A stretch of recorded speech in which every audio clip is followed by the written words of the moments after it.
It is my opinion that you do not really understand the concept of banking. All the banks are broke.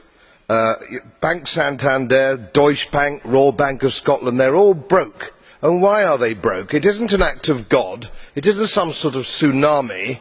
They're broke because we have a system called fractional reserve banking, which means that banks can lend money that they don't actually have.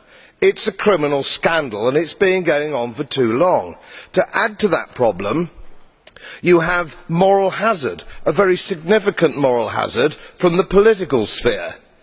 And most of the problem starts in politics and central banks, which are part of the same political system. We have counterfeiting, sometimes called quantitative easing, but counterfeiting by any other name. The artificial printing of money, which if any ordinary person did, they'd go to prison for a very long time. And yet governments and central banks do it all the time. Central banks repress the amount of interest that rates are, so we don't have the real cost of money.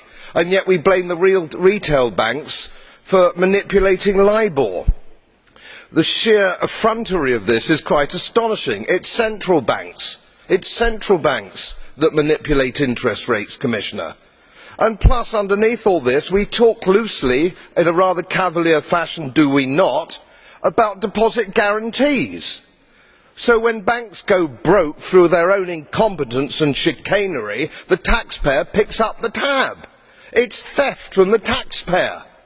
And until we start sending bankers, and I include central bankers and politicians, to prison for this outrage, it will continue.